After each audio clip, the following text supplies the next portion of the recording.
running the country? Who's running the country now? Yeah. No, I think it's an extension of the Obama administration. I mean, we'll give you an example of the cyclical nature of the deep state. Look, Susan Rice was in there up until 2 months ago in the White House. Samantha Powers, who USAID, who was one of the individuals that I caught leaking General Phil's name to the media, is back in power in the White House. Those are just two examples. Jake Sullivan, the current national security advisor to the president of the United States, is the guy that was out there advertising the Alpha Bank server connection that they had bought and paid for to the world, as saying, look, we have proof of Donald Trump's a Russian asset, when they were the ones that launched that operation to fund that false narrative. He's at 1600 Pennsylvania. So in my opinion, that crew of the Clinton-Obama class has been running the democratic institution for a long, long time. And they're not stopping with Biden. They're smart enough to know they want Biden out, but they haven't figured out yet how to do that. Yeah, I wondered.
LGB.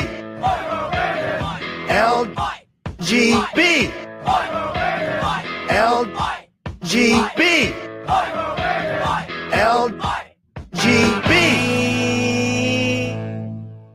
They say LGB everywhere I go. LGB. What it means, I don't know. LGB. Whatever it is. LGB. Kamala, help me, please. Please. Alrighty then. Thank you.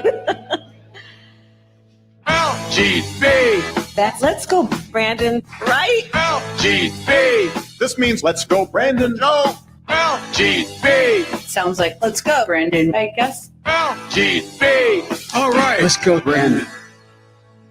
I am Cornholio. Chant LGB. Right wing and left wing. LGB. Go, you know the thing. LGB. If you don't sing, got facts. LGB. And you ain't black. LGB. Let's go, Brandon. LGB. Let's go, Brandon. LGB. Let's go, Brandon. FJB. Let's go, Brandon. I'm Joe Biden, and I forgot this message. Greetings, my dear friends, and welcome to another episode of Reading Epic Threads. I'm your host, Patrick Gunnels, joining you from Houston, Texas, this December 20th, 2023 at 9:25 a.m. Central Standard Time. One piece for you today, guys, Prussiagate. And this one's entitled Shiny Toys, Clown Shows, and the War for Happiness, a standalone piece from the geniuses over at Prussiagate. Before we get started, don't forget to go to angelpaste.com. Angel Paste is the best lotion the world has ever known. Invented by my sister and manufactured at her home in Spring, Texas. She invented it to make a product that people could use without fear of any additives seeping into their bloodstream. Angel Paste consists of only food-grade plant oils, every ingredient sourced from farms in the United States. Food-grade plant oils, no preservatives, no waters, no drying agents of any kind, just a magnificent smoothie that your skin soaks right up. We are seeing incredible results. Dead skin tumbles right off of you. You see psoriasis, eczema disappearing, sunburns being prevented. It's being used as a shave balm, a hair conditioner. It is absolutely miraculous. Check our constant 5-star reviews on the website angelpaste.com. Use promo code Shapiro to pry $1 from my grasping hands. And if you order 3 or more bottles, you get free shipping. Angel Paste, your skin will drink it up. All right, let's go ahead and begin today's show. From Prussiagate. From Prussiagate.substack.com. Shiny Toys, Clown Shows, and the War for Happiness by Will Zoll. Prussiagate is drawing towards the end of a brief period of intermission. This is not for lack of material. Understanding the world through the Prussiagate lens is a gift that keeps on giving. We still have quite a few more rabbit holes and mind excursions to present in the future. For this article, we are deviating away from our normal method of content delivery to tell a story without the normal oversupply of links to articles and sources. This will be a narrative that encompasses information we have provided in previous articles, information that we will build upon in the future, and an opinion on how everything marries up to the times that we're living in today. Enjoy. Once upon a time in Swabia, about 1200 years ago, Charlemagne was crowned the first emperor of the Holy Roman Empire. This was a huge moment in European history. Charlemagne was declared the emperor by the Pope, and in return, Charlemagne pledged to defend and uphold the church with all of his military might.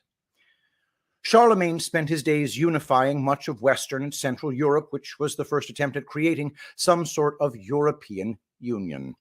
The Holy Roman Emperor became the most powerful man in the Western world. Back in those days, capitalism did not exist. There was no avenue for people to work, save, and invest in a portfolio of real estate, stocks, and bonds for their retirement.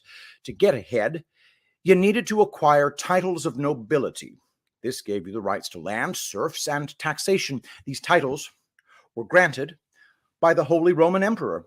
Therefore, if you had the favor of the emperor, you could be lucky enough to be granted a noble title and thus own a little patch of Wunderland, complete with a castle, serfs, food, and tax revenue. To garner the attention of the emperor, you could give him money, your daughters, or join him in his military campaigns. Deep in the Swabian Alps, an ambitious young man caught the eye of Henry V. In 1110 AD, this young man traveled with Henry to Italy. They marched into Rome, took Pope Paschal II prisoner, and forced him to crown Henry V as Holy Roman Emperor. After this successful mission, Emperor Henry V was impressed with this young man and granted him the title of Graf, Count. He became Count Frederick I of Zollern. And so began the escapades of the newly founded House of Hohenzollern. The rise and rise of the Hohenzollern. The Hohenzollern family maintained their tradition of rubbing up to the emperor in the hope of getting a noble title or two. Frederick III, the grandson of Frederick I, successfully fought for Emperor Henry VI. In 1192 AD, he was granted the prestigious title of Burgraviate of Nuremberg. Burgrave, definition 1 from Merriam-Webster, the military governor of a German city in the 12th and 13th century. At this moment, for some Prussiagate readers, it may become clear as to why the military tribunals after World War II were held at Nuremberg. The generational wealth of the Hohenzollern family was secured, so long as they stayed close to the Holy Roman Emperor. Trying to keep Europe united was a very expensive and difficult task. The Eastern Front was continually under the threat of invasion, and the squabbling between European kingdoms could ignite wars within the empire at any moment. Being a Holy Roman Emperor did have its perks, but it hardly generated a satisfactory risk-reward pattern. On the other hand, the Hohenzollerns were accumulating great wealth by taxing the shit out of their Swabian subjects. After all, tax was part of their family namesake. Zoll, noun, customs duty. Für eine Ware Zoll bezahlen müssen, to have to pay customs duty on an item. The wealth of the Hohenzollerns was put to good use. They became the pawnbroker for the Holy Roman Emperor Sigismund. With all the wars and political bullshit Sigismund had to put up with to keep the European Holy Roman Empire together, his finances were a disaster. Eventually, he was in so much debt that he had no choice but to hand over a valuable title to the Hohenzollerns as payment in kind, the Margraviate of Brandenburg. This would become the command and control center for the burgeoning Hohenzollern family. The location became the future capital of Germany, Berlin. Their portfolio of noble titles, scattered from the Swabian Alps to Brandenburg, generated significant wealth for the family. In these early days, it was a mishmash of land, serfs, and taxes. The family needed something bigger to really sink their teeth into, something that would allow them to be free from the grips of the Holy Roman Empire, which was gradually falling apart. Seeing the writing on the wall, the Hohenzollerns decided to allocate their wealth toward more militant titles. The military order of the Teutonic Knights in their lands in northern Poland seemed like the ideal investment opportunity. The Teutonic Knights acquired their land by conquering the pagan tribes of the region, slaughtering them to the point of genocide, and then importing as many German migrants as possible to repopulate the lands. This was known as the Northern Crusades, and after a century of brutal battles, they were granted the lands they had conquered. The region became known as Prussia. Prussia was declared a monastic state. The knights ruled with militant efficiency, and it is said that they held many secrets of warfare within the castle vaults of the order. The lands of Prussia, coupled with the Teutonic knights' knowledge of warfare, was a big juicy prize for the Hohenzollerns. They embarked on an ambitious strategy to grow a powerful empire, expanding their portfolio of land, serfs, and, of course, tax revenue. This strategy involved infiltration instead of invasion. Albert of Prussia was born in 1490 in Brandenburg. He was from the house of Hohenzollern. His father was the Margrave of Brandenburg, but he was also the great-grandson of the last pagan Prussian warrior that defeated the Teutonic Knights over a century prior. With a DNA blend of Hohenzollern and a pagan Prussian warlord, he was the perfect candidate to rule Prussia. He was sent off to be raised by the church, specifically within the Teutonic Order. In 1510 AD, the old Grand Master of the Order died, and Albert became the 37th and last Grand Master of the Knights of the Teutonic Order. Once in charge, Albert wasted no time getting on with business. With a bit of Hohenzollern cash and the mastery of persuasion, he pledged his allegiance to the King of Poland. In return, the king acknowledged Albert as the Duchy of Prussia, the Duke. With that, the Teutonic Order was disbanded, and the lands of Prussia were granted to the House of Hohenzollern to be passed down through the family in perpetuity. As the last Grand Master of the Teutonic Order, Albert possessed all the military secrets acquired by the knights. The family could now generate taxes in Swabia, Nuremberg, Brandenburg, and Prussia. They were so impressed with their strategic acquisition of Prussia that it became the namesake for their future kingdom. Once Prussia was in the hands of the Hohenzollern, they had no real need to continue relations with the Holy Roman Emperor. Albert decided to light the proverbial tinderbox in Europe and declared Prussia the first Protestant state. By doing so, he spat in the face of the Holy Roman Empire and amplified the growing conflict between Protestants and Catholics. A religious war like no other saw Europe engulfed in flames. European Christians had been united in battle during the Crusades, but after Albert of Prussia declared his duchy a Protestant state, Catholics and Protestants began to annihilate each other, performing some of the most horrific atrocities in human history. During this period, Europe was decimated by war, famine, and plague. Towns like Marburg saw population declines of up to 70%. The European nobility were not spared either, and many dynasties were completely wiped out. However, despite all this carnage, the House of Hohenzollern rose like a phoenix from the ashes. By 1701, they were declared the kings in Prussia.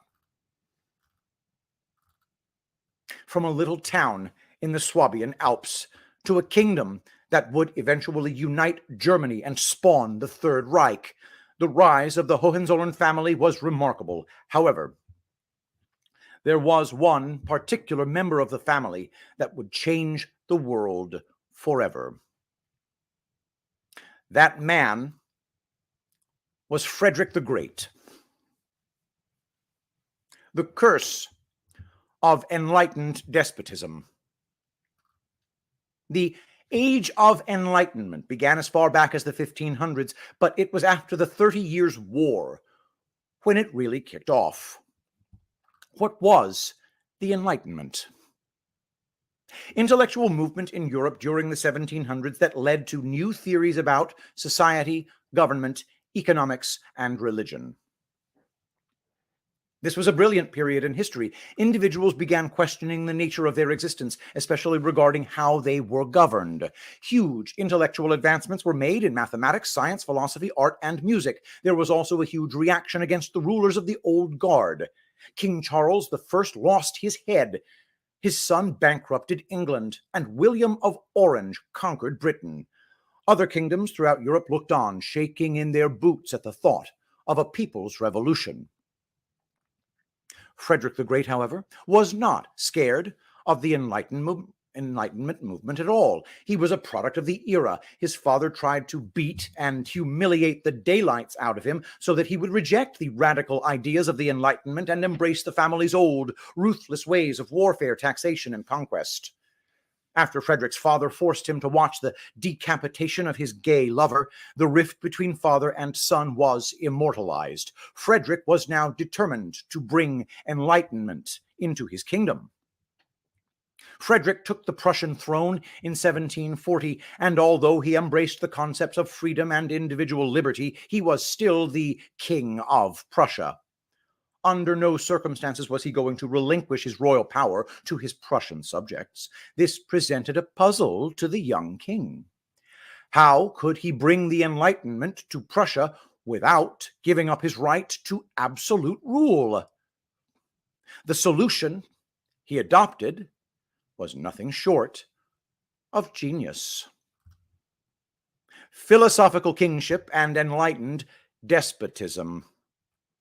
From Part 5, The Promotion of Public Happiness, quote, enlightened despots held that royal power emanated not from divine right, but from a social contract, whereby a despot was entrusted with the power to govern in lieu of any other governments. In effect, the monarchs of enlightened absolutism strengthened their authority by improving the lives of their subjects, end quote. The first thing Frederick achieved was the separation of his right to rule from the church. His view on Christianity was very clear. From Frederick the Great, quote, Christianity is an old metaphysical fiction stuffed with fables, contradictions, and absurdities. It was spawned in the fevered imagination of the Orientals and then spread to our Europe, where some fanatics espoused it, where some intrigueurs pretended to be convinced by it, and where some imbeciles actually believed it. End quote. The second thing Frederick achieved changed the world permanently. From his point of view, if he could improve the lives of his subjects, then by default, he had the right of absolute rule over Prussia. The devil, however, was in the detail. Who determined whether or not the Prussian citizens' lives were improved? The answer, of course, was Frederick, because he was enlightened. Therefore, because Frederick was enlightened, he alone knew how to improve his subjects' lives. Ergo, he became the determiner of other people's happiness. Frederick declared Prussia to be a religiously tolerant state. He encouraged Jewish, Jesuit, Catholic, and Huguenot migration into his kingdom. He streamlined the bureaucratic infrastructure by creating centralized agencies for taxation, police, and military. He regulated trade and how farmland could be utilized in his kingdom. He also built beautiful concert halls, libraries, and museums so that some of Europe's finest Enlightenment influencers were attracted to his wonderful Prussia. These included Voltaire, Diderot, Kant, and many others. These influencers were Frederick's Prussian shiny toys. In return, Frederick demanded higher taxes and that the young men of Prussia serve valiantly in his military escapades against the Austro-Hungarians and any other empire with which he wished to engage.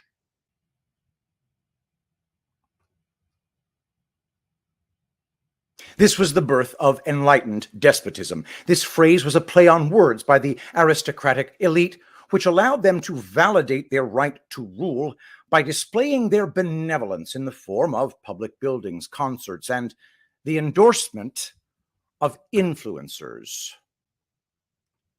The enlightened Frederick was now the empire's judge of happiness. "You will be happy" is a phrase that has echoed throughout the secret halls of Swabia for centuries thereafter. "You will own non-fungible tokens and you will be happy." Pictured here, Klaus Schwab. Frederick opened the door for a philosophical loophole which allowed self-aggrandizing rulers to maintain their despotic rule by openly declaring their love for the age of enlightenment. It was a remarkable accomplishment, and leaders around Europe rushed to take advantage of Frederick's idea. The man was not only the king of Prussia, but joined the ranks of philosophers like Plato and Aristotle. Frederick became one of the great philosopher kings. Frederick the Great of Prussia, philosopher king, poet, writer, musician, reformer, and brilliant military strategist. His snuff box stopped a musket ball, saving his life.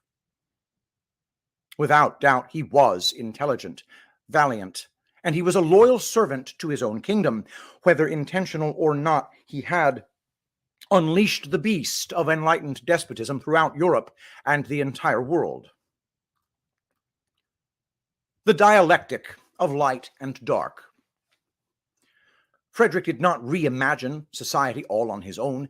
The Age of Enlightenment embodied a cast of characters all trying to think their way toward enlightenment. As a young man with a leaning towards other young men, Frederick's pathway was through a brotherhood that was vigorously revamped in 1717 in London. Freemasonry. From Masonic Press Agency. Unveiling the legacy of Freemasonry in Prussia, a historical journey. Frederick the Great brought Freemasonry to Berlin and held lodge meetings in his own palace, Charlottenburg Castle. In the first ceremony, he admitted his brother Wilhelm and later his brother-in-law, the Margrave Frederick of Brandenburg-Bayreuth. Frederick repeatedly influenced the further development of Freemasonry in Prussia. End quote. There were many powerful men who joined the Freemasons. As a young gay crown prince, Frederick was the perfect addition to the brotherhood. These men believed, due to their prestigious positions of power, influence, education, and knowledge, that it was their duty to raise the bar of human existence. They believed their talents would enable everyone around them to also become enlightened. However, since there is an unfortunate paradox in the minds of these apron-wearing elitists, if they considered themselves to be holders of the light, then by default they believed that the lives of those around them were in the dark. In other words, they considered others as ignorant fools in desperate need of their wisdom. Frederick lapped up this concept. He believed he was the #1 servant of Prussia and that many of his subjects were stupid, thankless, Bible-clutching naives. He may have initially joined Freemasonry to attract the attention of men like Voltaire, but in the end, he was a believer in the dialectic principles of light and dark. To prove how stupid he thought people were, Frederick built his palace near Berlin and named it Sans Souci. Many people during this era could not read, let alone read another language. For those who thought of themselves as intelligent, they simply translated the words to mean carefree. However, as a notable art historian recently deciphered, the true meaning of Frederick's palace name translates to, "Without my dick, care stops." When Frederick was a young man, he most likely contracted syphilis during his all-male sexual escapades. The procedure of the day was to castrate men who had the disease. From Frederick's point of view, this unfortunate event freed him from the burden of having children and therefore allowed him to rule more efficiently without the worry of what happens to his future generations. It also allowed him to enjoy his time at his palace with his enlightened male friends. Is anyone still having doubts about the origins of the Uranian LGBT movement? With the name of his palace in public view, Frederick essentially created the idea of a philosophical social contract. If the public did not understand his word riddle, then they were ignorant or were still in the dark. Conversely, Frederick and his friends who understood its true meaning had knowledge and therefore were enlightened.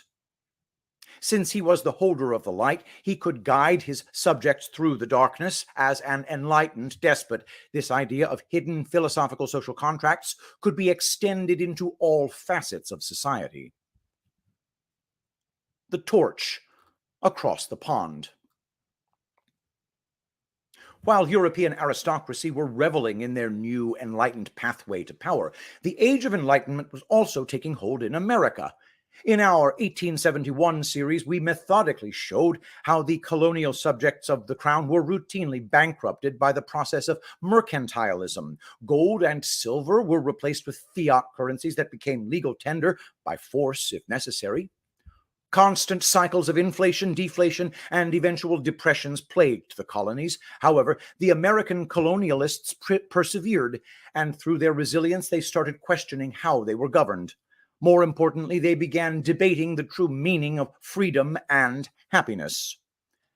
King George III, the cousin of Frederick the Great, continued to oppress the colonies and extract its wealth. Debates about how to free the people from this despotic tyrant raged in coffee shops, bars, brothels, and even some of the Freemason lodges. The document signed on July 4th, 1776, was an act of undeniable brilliance, and it sent enlightened despots throughout Europe into fits of rage. We hold these truths to be self-evident, that all men are created equal, that they are endowed by their Creator with certain unalienable rights, that among these are life, liberty, and the pursuit of happiness. The Declaration of Independence stated clearly in no uncertain terms that the pathway to happiness is determined by the individual. Furthermore, this was a right given to them by their Creator, not by a despot that unjustly ruled over them. Contrast this with Frederick's concept of happiness, and you can begin to understand why the American War of Independence was such a brutal, bloody affair. The Founding Fathers freed the people from the grips of enlightened despotism and placed the freedom and responsibility of happiness in the hands of the individual. It is worth reading the Declaration of Independence in its entirety. It will take less than 10 minutes, and it will provide not only an understanding of 1776, but the real battle that has been taking place for nearly 250 years. Don't worry, be happy. Because I told you. Frederick the Great was convinced that his enlightened despotism was the true pathway toward universal enlightenment. Happiness was something that he alone could decide for his kingdom if he thought that public education, centralized bureaucracies, espionage networks, mandatory military service, concert halls, museums, and all-male flute-playing forays at his palace were the pathway to happiness. Then you must be happy. In his view, you were too stupid to know otherwise. In Frederick's eyes, this gave him a mandate to rule, collect taxes, declare war, and spend time in his palace as he saw fit. Frederick was so convinced of his worldview that he wrote a list of rules and regulations that his citizenry needed to follow in order to be happy. He wrote 17,000 rules, to be precise. One of them was for women to report their menstrual cycles to the local police station. This no doubt made the ladies happy. Contrast this with America. Millions of people going about their own business and following the principles of life, liberty, and the pursuit of happiness. There was little to no taxation, limited government, and definitely no politburos inquiring about the health of the household's young women. If anyone came to America to take those freedoms away, there was not a permanent army to stop them. Every American citizen across the entire nation had the right to mobilize and defend themselves and uphold those freedoms. No army could stop them. What was needed, however, was a document that immortalized those rights so that the people could have something tangible to defend and uphold, a Bill of Rights and a Constitution. As the process to ratify a constitution in America was unfolding, one could only imagine the look on Frederick's face when his espionage network told him of the news. He no doubt spat out his bratwurst and took a large swig of Prussian cider from his champagne flute. If these Americans want to have a constitution that solidifies their individual freedoms forever, then one must fight constitution with constitution. 17,000 Prussian regulations will simply not do it. By this stage of life, Frederick was revered by his fellow enlightened despots around the world. For example, King George III originally wanted Frederick's field marshal to lead the charge against this American revolt. Prussian puissantism was the flavor of the day among tyrants. Puissant, adjective, very strong, powerful, and effective. Inside the safety of their secret lodges, they all looked to Frederick for guidance. His response was as big and bold as the vision of the Hohenzollern before him. Frederick decided to write his own bloody document, a Freemasonic constitution. Quote, the circular throughout two hemispheres, or 1802 manifesto, the first printed document issued by the Supreme Council, also asserted that Frederick the Great instigated its creation. On the 1st of May, 1786, the Grand Constitution of the 33rd degree, called the Supreme Council of Sovereign Grand Inspectors General, was finally ratified by His Majesty the King of Prussia, who, as Grand Commander of the Order of the Prince of the Royal Secret, possessed the sovereign Masonic power over all the craft. In the new constitution, this high power was conferred on a supreme council of 9 brethren in each nation, who possess all the Masonic prerogatives in their own district that this majesty individually possessed, and are sovereigns of Masonry. The involvement of Frederick II, King of Prussia, was repeated in the history which was delivered in the original 33rd degree ritual. The most puissant Grand Sovereign, Grand Master Commander-in-Chief, Sovereign of Sovereigns of the degree of Prince of the Royal Secret, was our illustrious brother, Frederick II, King of Prussia. End quote. One begins to wonder just what in the hell was going on in the highest echelons of these lodges. What is the craft? Who is the Prince of the Royal Secret? How did Frederick rise to become the most puissant Grand Sovereign? Perhaps the phrase safe and effective can be replaced with puissant in the future? With all of these secret societies, royal secrets, and talk of the craft, we are reminded of something President John F. Kennedy once mused, quote, "For we are opposed around the world by a monolithic and ruthless conspiracy that relies on covert means of expanding its sphere of influence, on infiltration instead of invasion, on subversion instead of elections, on intimidation instead of free choice, on guerrillas by night instead of armies by day. It is a system which has conscripted vast human and material resources into the building of a tightly knit, highly efficient machine that combines military, diplomatic, intelligence, economic, scientific, and political operations." End quote. President John F. Kennedy gave at the Waldorf Astoria Hotel on April 27, 1961. The oranges of clown shows. Frederick was unwavering in his belief that he knew what was best for his citizens.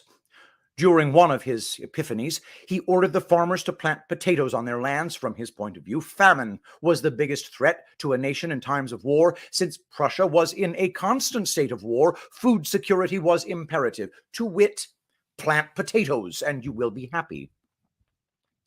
The problem was that potatoes were not native to Europe and only arrived from the Americas a few centuries before. Germans called them earth apples, and with very little taste, it was hardly considered a culinary delight to the Prussian palate. Prussians simply did not want to eat the potato. Since Frederick deemed himself a puissant holder of the light, he devised a cunning plan. Quote, Frederick the Great's cunning plan to introduce the potato.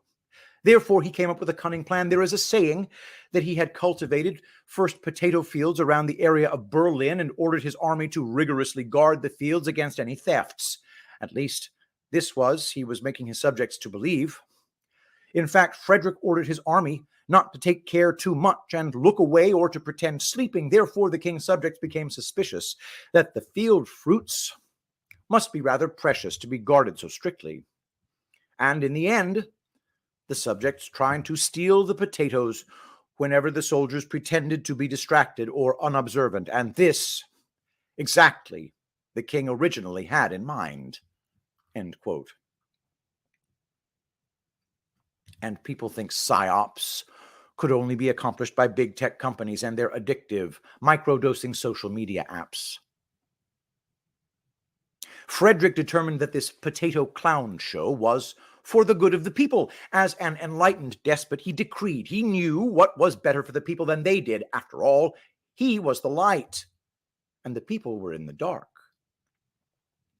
With that principle, Frederick decided what farmers should plant and what the people should eat. Eat the bugs. The Great Reset Cookbook by Klaus Schwab. Prussian Enlightenment under Frederick. During Frederick's reign, there were several great powers that were deemed a threat. France, Austria-Hungary, and Prussia. All were empires with vast resources and strong, intelligent populations. These powers, regardless of their intent, would always represent a threat to Prussia. As a loyal servant to the kingdom, Frederick got to work and gave them all a dose of his enlightened saber. Austria-Hungary. This was perhaps the most formidable of his enemies, and there was only one way to subdue the Habsburg family: attack them.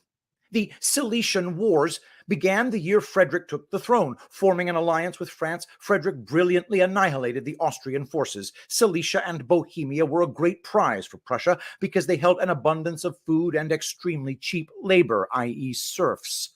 These people would never be enlightened by Frederick. They would be put to work to provide affordable food for the rest of the Prussian kingdom.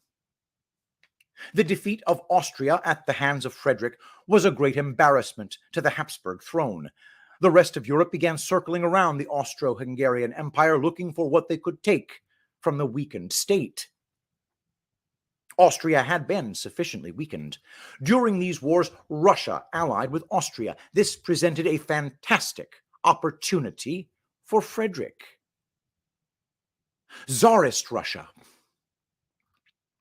On one hand, the alliance between Austria and Russia was a problem for Frederick. If the Habsburgs married off one of their women to the Russian heir Peter III, the alliance would be forged in blood. As a castrated homosexual with the guarantee of no heirs, he had to approach Russia in a different way. One day, he requested the company of Joanna Elizabeth of Holstein-Gottorp and her daughter, Princess Sophie. Sophie's father was a successful and decorated general in the Prussian army, but they had become financially destitute. Frederick the Great offered the family an opportunity of a lifetime. Joanna was to travel to Russia with her daughter and represent Frederick in the Russian royal court, where the young Sophie was to be presented to Peter III as his future wife. With Frederick's guidance, the young ladies did what they were told. The marriage was arranged, and Sophie converted to the Russian Orthodox Church, where she was renamed Catherine. Tsar Peter III was an easy target because he loved Prussia, especially his idol, Frederick the Great. He was also a man-child and lacked critical thinking beyond drinking himself into a stupor with the women of his court. Catherine, on the other hand, was intelligent, well-read, and an avid disciple of the Age of Enlightenment. Almost as soon as Peter took the Russian throne, Catherine decided to stage a coup. She succeeded and became one of the greatest enlightened despots of the era. Commenting on the fiasco, Frederick remarked about Peter that, quote, he allowed himself to be dethroned like a child sent off to bed. This comment displays the disdain that Frederick had for those he considered weak, feeble, and stupid. In his mind, if you were not enlightened, you got what you deserved. On the other hand, Frederick was elated at Catherine's coup. It was at this point that Catherine formed an agreement with Frederick to allow the migration of Prussians into the western part of the Russian Empire, today known as Ukraine. However, that is a story that belongs to the Oranges of Ukraine. Russia was no longer a threat. Let them eat cake.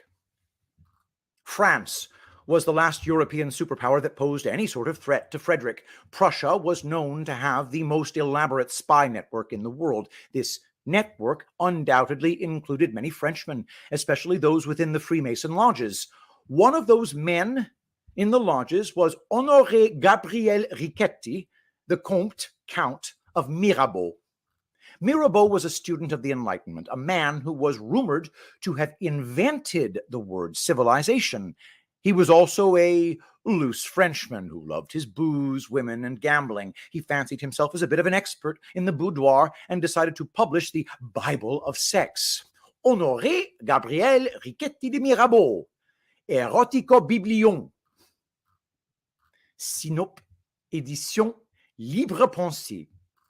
According to the history books, Mirabeau was sent on a secret mission to Berlin, where he provided intelligence on the royal court of Frederick the Great. Working on behalf of the French government must have been some kind of sick Prussian joke, because everything Mirabeau did from that moment only served to make Prussia stronger. Allegedly, Mirabeau wrote his memoirs on his time in the royal court of Frederick and deemed the House of Hohenzollern to be a bunch of sick, perverted idiots. Then, his memoirs were accidentally leaked. The Secret History of the Court of Berlin, or The Character of the King of Prussia, His Ministers, Mistresses, Generals, Courtiers, Favorites, and the Royal Family of Prussia, Volume 1, Honoré Gabriel Riquetti de Mirabeau. This leak immediately created tension and distance between the French and Prussian states. Why would the French send a Masonic underling to Berlin and then have his espionage memoirs released to the public light? The joke was on the French government and the royal family, who were about to be completely decimated by a people's uprising. Throughout the French Revolution, Prussia could sit back and watch the show. One of the men who led the initial charge in the French Revolution was, of course, Comte de Mirabeau. Quote, "What matter the means as long as one arrives at the end?" Honoré Gabriel Riquetti, Comte de Mirabeau, the Great Terror, revolutionary and Freemason, Paris, 1789, end quote. Mirabeau suffered an untimely death in 1789, which led to a power vacuum in Le Résistance. Robespierre and a host of other wannabe despots took over from where Mirabeau left off. Death, destruction, and despair ravaged France, with the Freemasonic symbols everywhere to be seen. Frederick was not alive during the French Revolution, but his legacy was carried out with Prussian precision. Austria, Prussia, and France were no longer continental threats to Prussia. The art of war was personified within Frederick and his legacy. This was a concept that Mirabeau understood all too well. Quote, "War is the national industry of Prussia," Honoré Gabriel Riquetti. The cult of supremacy. Since the 12th century, the House of Hohenzollern managed to rise to greatness while everyone around them suffered the ravages of famines, plagues, and wars. They fought alongside the Holy Roman Emperor, only to loan shark one of them into bankruptcy, securing Brandenburg as the prize. They infiltrated the military order of the Teutonic Knights, taking it over and then dissolving it. They amplified a religious civil war in Europe between Protestants and Catholics, even though they themselves were religiously neutral. They used psyops, clown shows, as a means to direct their own population. They defeated the Austrians, infiltrated the Russians, and tore France apart from within. They even wrote the secretive Freemasonic Constitution of 1786.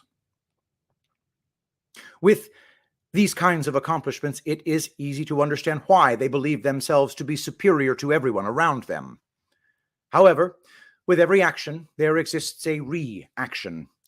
During the French Revolution, most of the population had lost everything, and they were not particularly happy about it. We are not sure if Napoleon is some sort of time traveler, but if he is, he tried to take on Russia again and failed miserably. Again, pictured here, Napoleon on the left, Volodymyr Zelensky on the right. But what Napoleon did achieve during his military escapades was the humiliation of the Prussian army in 1806. This shook Prussian nobility to its very core. With Frederick the Great no longer physically by their sides, they could only refer back to his writings and philosophy for guidance. Prussia realized that for enlightened despotism to be ever present, the people must be continually indoctrinated to believe that their leaders know what's best for them. In 1810, Prussia converted a palace in Berlin into the University of Berlin. The palace was constructed by Frederick the Great for his brother, Prince Henry. Henry was the man that at one point was rumored to be installed as King of America. The university served as a platform to recruit, train, and deploy enlightened despots around the world. By reimagining the PhD wannabe leaders flocked to Berlin to get their coveted certificate and then return home with a mandate to transform society. The founders of American public education studied in Berlin, as did the founders of Yale's Skull and Bones Society. If Skull and Bones are a secret society, they are not very good at it. Their slogans are in German, and their logo is the same as Frederick the Great's cavalry unit. Similar to Frederick's beloved Sans Souci, everything is hidden in plain sight. From their point of view, if the public didn't see it, they were blind and in the dark. This gives them a mandate to rule, much like a contract. Skull and Bones is no exception. Numerous presidents, Supreme Court justices, military officers, secretaries of war, and bankers have all passed through the halls of Skull and Bones and had a significant impact on America. The man who incorporated Skull and Bones after returning from his studies in Berlin, Daniel Coit Gilman, also helped found and was the first president of Johns Hopkins University. The university today is best known hosting the dress rehearsal of the mother of all clown shows, Event 201, in October of 2019. From the World Economic Forum website, quote, live simulation exercise to prepare public and private leaders for pandemic response. Published 15 October 2019. Kristen Salyer, Public Engagement. There's her phone number. Kristen.Salyer@weforum.com.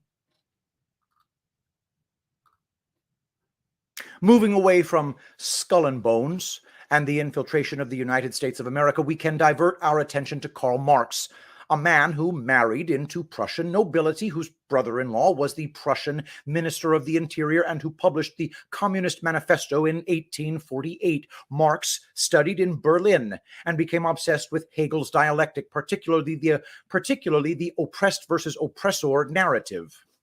He also wrote Poetry to the Devil and confessed that the path to his version of enlightenment, i.e. Marxism, would be paved in bloodshed, atrocities, and the complete destruction of the individual.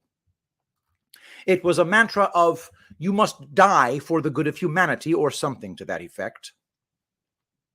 Marx's exile to the UK was most likely another clown show, because Otto von Bismarck's right-hand man and chief of the secret police was in constant contact with Marx in London. The distance between Marx and Prussia was critical, because Russia was presenting itself as a massive threat to European enlightened despotism, and it needed to be crushed. During the Civil War, Abraham Lincoln formed a critical alliance in his fight to save the Union. Quote, U.S. Civil War, the U.S.-Russian alliance that saved the Union, by Webster G. Tarpley. April 2011 marks the 150th anniversary of the U.S. Civil War, which began when Confederate forces opened fire upon Fort Sumter in Charleston, South Carolina. The following essay by Webster Tarpley tells about the largely untold alliance between President Abraham Lincoln and Russian Tsar Alexander II, which by many accounts was key to the North winning the U.S. Civil War, sealing the defeat of the British strategic design. End quote. Alexander and Abraham Lincoln were developing quite the rapport, and it was looking like the Russian Empire was potentially going to follow in America's footsteps and free its people from the grips of enlightened despotism. From a Prussian viewpoint, Russia needed to be destroyed. Prussia knew that openly attacking Russia was a mistake, so they used Marx, as well as a high-level British Freemason, Lord Palmerston, the Prime Minister of the United Kingdom. The result was that Russophobia was ignited in Britain. Palmerston moved to isolate Russia from potential regional allies, the Ottoman Empire and the Persians. He endorsed a strategy to relocate Jews to Palestine, putting a geopolitical fox in the henhouse, destabilizing the region. This strategy was known as Christian Zionism. Marx, on the other hand, worked with David Urquhart, and Marxist literature was secretly sent into the universities of the Russian Empire. Meanwhile, Tsar Alexander II freed all Russian serfs, i.e. slaves, and began installing irrevocable judges, trials by jury, with the ability to appeal. He created municipal self-governance. This dude was seriously about to bring America to Russia. Prussian providence had to move quickly upon Russia. The timeline of the descent of Russia is set out below. 1881, Tsar Alexander II assassinated by suicide bomber. This act of terror could be perceived as Russia's 9/11. The terrorists were Marxist revolutionaries. Dmitry Ilyich was executed for the crime. He was the brother of Vladimir Lenin. The following 20 years saw most of Alexander II's reforms repealed, and the freedoms of people became severely restricted. The oppression only fed the student rage.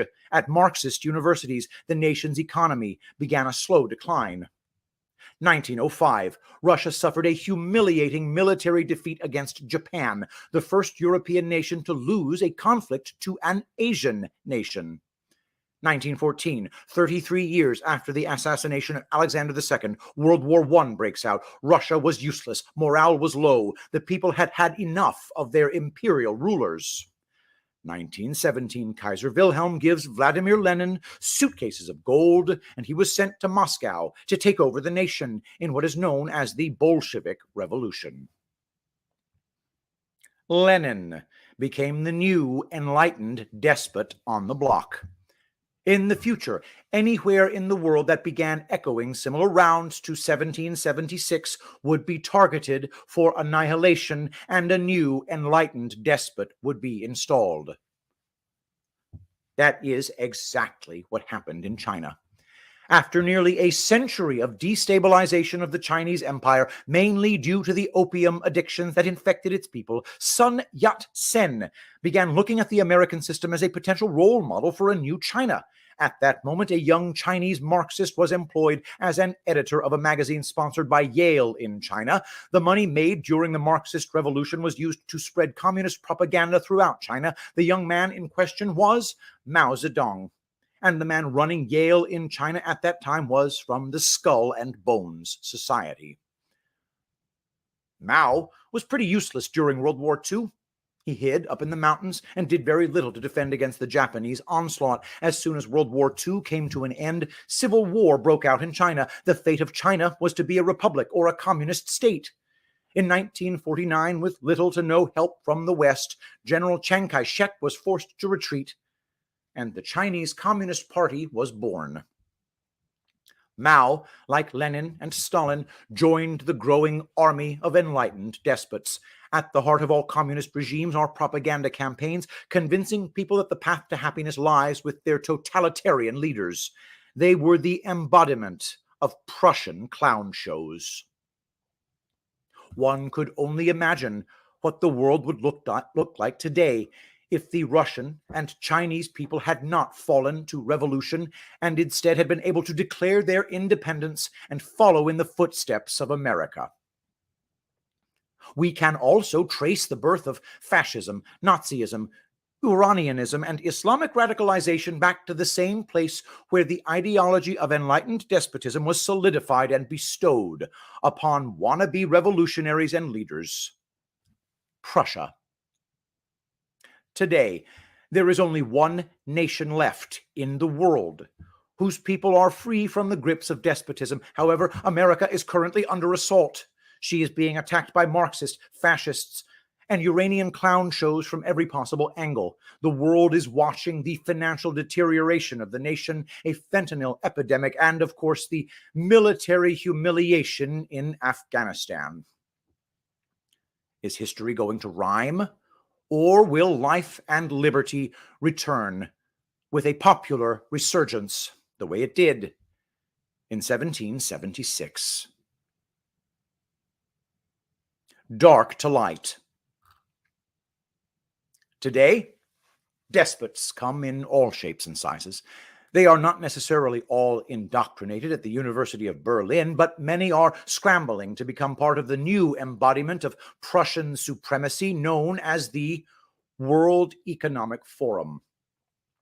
You do not need to be smart to be part of the enlightened despot club. You just need to have Prussian balls to declare your tyrannical overtones to the world. One classic example is the ex-Prime Minister of New Zealand, Jacinda Ardern, who recently got a big promotion to Harvard.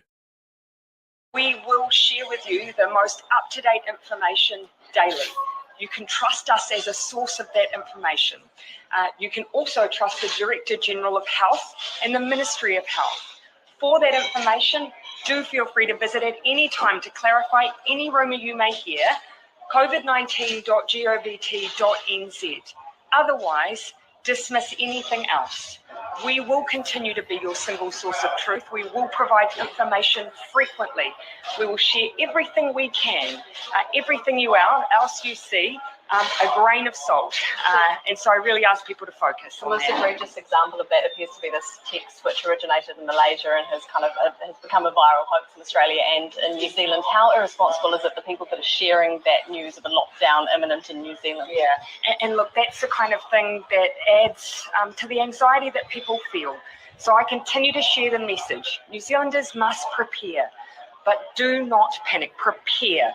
And when you see those messages, remember that unless you hear it from us, it is not the truth. And I really ask people, just visit covid19.govt.nz. It has all of the up-to-date information.